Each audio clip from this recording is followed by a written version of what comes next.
This moment that they had, you believe that was unscripted?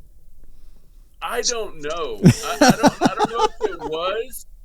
I believe going into it, they had an idea of what they were going to do. You know, they always do. They Absolutely. always talk about it, you know, go back and forth. But I don't think The Rock told him, I'm going to smack the fuck out of you. I really don't. That was the surprise part. I think that was just icing on the cake. And, you know, he was just feeling it. Well, it's a good thing he did, because that's what's helping it trend. I don't think if he would have slapped him, it'd be as big of a deal. Yeah, he sold it too. He sold it. Now, one thing that I'm convinced that they have scripted, and the only thing I think that they know, is that Roman's winning. I think that's in stone. So whatever these guys are thinking, there's a lot of Rock is talking about the crybaby Cody fans. I guess that would be me. But not really. I mean, like, I'm a huge Cody fan, and I love what he did. You know, he created AEW and all that stuff, and I've been following him for years, and I think he's fantastic. But I also know Roman's winning at WrestleMania, and that it doesn't matter. None of this matters. Yeah, none of it does. None of this matters. I'm thinking maybe like a unification match in SummerSlam for the titles. That's what I'm thinking. Oh, absolutely. When this thing started up and Roman is talking to Seth, I'm like, yeah, pin Seth. Grab that belt too. I'm like, Roman's looking a little light with just one belt these days. Can't we get both belts on him here? I think we need more belts on Roman before this ends. Yeah, can't he have the tag belts? Can we get the tag belts on him? Roman and Rock, tag champs too, right? Yeah. Yeah, there you go. Unify all the belts. I know that, I'm pretty sure that Seth, he didn't really attend the meeting. What was gonna happen. He's like, man, I'll just go out there and wing it. It's fine. You don't have to tell me shit. The whole time. Oh, that's the best part, is how he just stands there cucked the whole time. Like, yeah. I guess nobody gives a shit about my belt anymore. Yeah, and the comment he made about, oh, you got your wife's shoes on. I'm like, yeah. Oh, I love it. I love how the whole internet is just now kind of like tweaking out about Seth Rollins. Like, hey, wait a second. He's been wearing lady clothes for the last 2 years. Yeah. Like, yeah, he has. But you just now notice that, guys? They're like, yeah. And his wife why? called herself the man. Yeah. Yeah, the man. She's the man, and he's the lady. Yeah, like, what of it?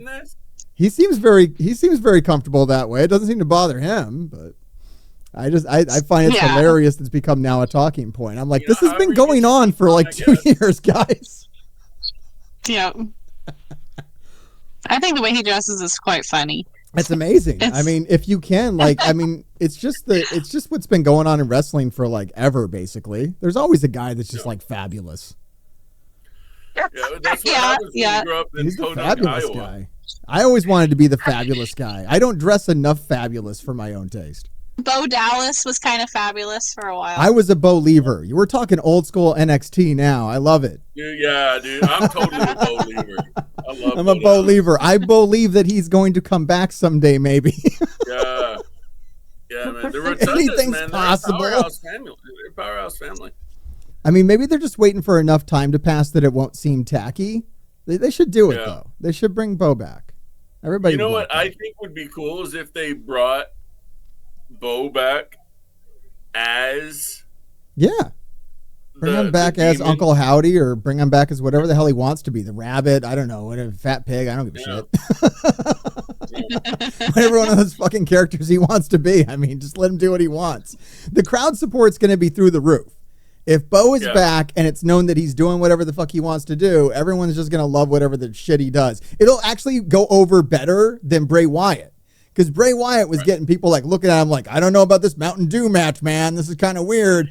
Bo's like fucking invincible, dude. He can do whatever he wants. He can do a fucking Orange Crush match. I enjoyed this segment as someone who is primarily watching AEW, and I don't really give a fuck about WWE. And I know in my heart of hearts that Roman is winning. So I'm just kind of goofing on this whole thing. I could only imagine if you were actually like emotionally invested in Cody and his story, what that would be like for you, because that was me. When he came back to WWE, I was emotionally invested in Cody Rhodes, and I wanted him to win. And when he didn't win, I was like the little 10-year-olds in the front row. I was crying a little bit, and I was like, "Nah, I'm done. I'm done now." Like it's been a year from then, and I'm just like, "No, I'm gonna acknowledge my tribal chief. When I watch this shit, I want Roman Reigns to win, and then I'm not upset all the time, and my life is better." It's easier that way. You quit. He won you over by attrition. He broke me. Absolutely. The WWE just fucking broke me, and I just don't care anymore. And I like Roman Reigns. Fuck it, he's great. Never lose. I think Cody's match against Seth about a year ago was probably one of the best matches Cody's ever had, when he had that torn pectoral muscle, and it just so emotional. I mean, that's what gets you. Like you see him do stuff like that, and it's emotional.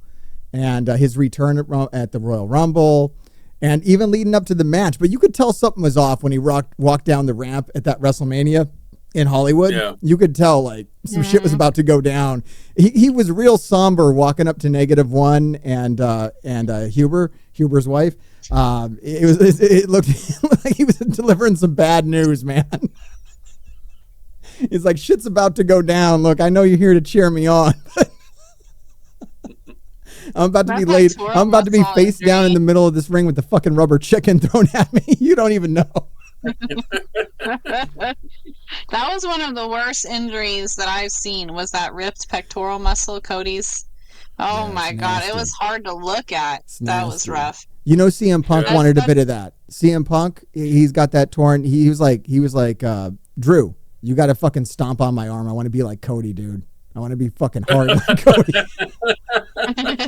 I want to recreate that moment, man. If he could have booked a match, he would have booked it.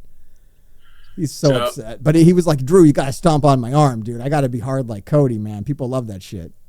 Big thanks to everybody at Divinity Comics for coming on and talking to me about that WrestleMania kickoff. If you want to see the rest of that live stream, it's 2 hours long. It is on the Divinity Comics YouTube channel, and they are getting close to 400 subs over there. If you want to go help them out and give them a sub as well, I'll probably be on the channel more. I absolutely had a blast, and we talk about all sorts of stuff. I think there's a little bit more of the WrestleMania conversation on there if you want to hear that, as well as a whole lot of dissing on Rob Liefeld. If you remember comic book artists from the 90s like Rob Liefeld and Jim Lee, and you want to hear some really crazy content about that, definitely check this out, man. We had a blast. It was crazy fun. I can't say enough nice things about them. Links are down below. Let us know what you think about the WrestleMania 40 kickoff, and Grave Diggers, keep digging. Stop what you're doing, baby, and follow Mr. Hargrave from parts unknown, if you will, baby. I've seen the demon's face. Mark joined one half of private party, say what up to the Grave Diggers, and keep doing your thing. On my knees in praise of the horrible things that took her away. Watch another video or be cursed.